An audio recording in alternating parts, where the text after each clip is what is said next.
August মাসে এসেছিলাম, তখন টিউমারটা একটু বড়ই ছিল। আগস্ট মাসে 2023-এ? আচ্ছা, কার জন্য এসেছিলেন? পেশেন্টের নাম হচ্ছে লক্ষ্মী দাস। উনি পেশেন্ট নন, পেশেন্টের নাম লক্ষ্মী দাস, ফিমেল, 72। আপনার কে হন? আমার শাশুড়ি। আচ্ছা, হ্যাঁ। শাশুড়ি হন না, উনি টিউমারের পেশেন্ট ছিলেন, বললো ওদের ক্যান্সারও আছে টিউমারটার মধ্যে, ওই নিয়ে আমি এসেছিলাম। ঠিক আছে। এখন উনি এখন তো রিকভার করেছে, কিন্তু বলছে একটু প্রবলেম আছে, কিন্তু আমি আলট্রাসোনোগ্রাফি তারপরে আপনার মেডিসিনে যা হচ্ছে। আচ্ছা, যখন এসেছিলেন তখন ওনার মেন সমস্যা কি ছিল? শারীরিক সমস্যা? শারীরিক সমস্যা ছিল, বসতে পারতো না।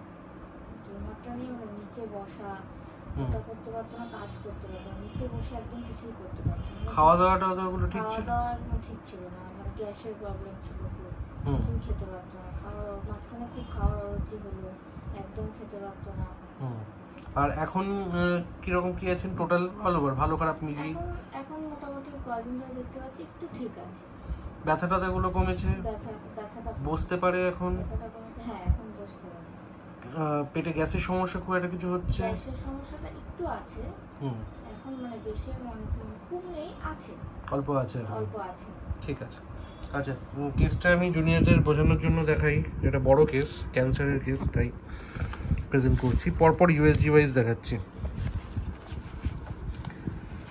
উনি এসেছিলেন অগস্ট মাসে, তার আগের রিপোর্ট অনুযায়ী গত মার্চ মাসের রিপোর্ট,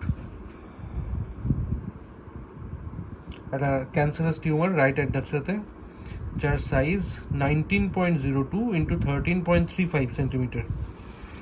এত বড় টিউমারটা দেখে আমি ফার্স্টে পেশেন্টকে অপারেট করার জন্যই বলেছিলাম, কিন্তু যেহেতু এজ বেশি এবং সার্জারির জন্য যেতে চান না ওনারা, বলেছিলেন প্যালিয়েটিভ ম্যানেজমেন্টের মধ্যেই রাখতে, যেভাবে যতটা সম্ভব লংজিভিটি সেভাবেই প্যালিয়েটিভ ম্যানেজমেন্টে রাখা ছিল। তবে মাঝে মাঝে ফলো আপ চলছিল যে সাইজের আদৌ কোনো চেঞ্জেস কিছু হচ্ছে কি না। তো তারপরে দাঁড়ালো টিউমারটার সাইজ 17.99 ইন্টু 9.62, গুড ইমপ্রুভমেন্ট ছিল। তারপরের রিপোর্ট জুলাই মাসে, আরও কমছে, 11.55 ইন্টু 10.56 ইন্টু 10.28। তার সাথে সাথে একটা লিভারে একটা টিউমার ছিল, ব্লাড টিউমার, দ্যাট ইজ হিম্যানজিওমা। এটারও ফলো আপ দেখাচ্ছে করে, বাট মেনলি এই অ্যাডনেক্সাল টিউমারটা যেটা ক্যান্সারাস। আরও চললো কেসটা, আবার একবার রিপোর্ট করানো হলো নভেম্বর মাসে। নভেম্বরের রিপোর্ট ওয়াইজ এই 7/11 নভেম্বরের রিপোর্ট ওয়াইজ 14.82 ইন্টু 12.69। এখানে কেসটা রেজিস্ট্যান্ট হয়ে যাচ্ছিলো কিছু মেডিসিনসে, হিম্যানজিওমাটা কনস্ট্যান্ট ছিল।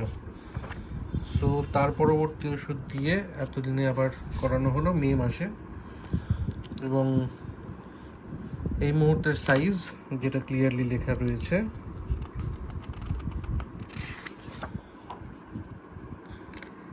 10x7।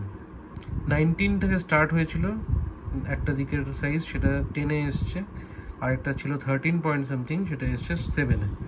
তো পুরো টিউমারটাই শ্রিঙ্ক করেছে, যদিও প্যালিয়েটিভ ম্যানেজমেন্টে ছিল, বাট এটা কিউরেটিভের দিকে যাচ্ছে হোপফুলি। আর এছাড়া একটা লিভারে যে হিম্যানজিওমাটা ছিল সেটাও আর নেই কোনো এভিডেন্স। লিভারের পুরো ফাইন্ডিং দেখাচ্ছি, নো সলিড ফোকাল সলিড আর সিস্টিক এসওয়েল সিন। সো লিভারের হিম্যানজিওমাটাও কিওর হয়ে রয়েছে, এই কন্ডিশনে রয়েছে পেশেন্ট। ওকে, মোটামুটি লাস্ট 1 বছরের একটু কম ট্রিটমেন্ট হয়েছে, অনেকটাই ইমপ্রুভড। ক্যান্সারাস কেস, তাই কেসটা প্রেজেন্ট করলাম। হ্যাঁ, মাল্টিপল মেডিসিনস লেগেছে, মেডিসিনসগুলো ডিটেলসে বোঝাচ্ছি না, কেননা এটা সিঙ্গেল মেডিসিনের কখনোই কাজ নয় একটা ক্যান্সারের কেসকে। সো বিভিন্ন ধরনের যখন যেরকম সিমটম এসছে সেরকম চলেছে। মেডোলিনাম, ন্যাট্রাম, মিউরো চলেছে, লাস্ট পূজা লাইকোপোডিয়াম ওটাও একসাথে চলেছে, অ্যান্ড রেজাল্ট অনুযায়ী অনেক বেটার আছে। আরও এটার ফলো আপ যত পাবো এই কেসটা আবার দেখাবো।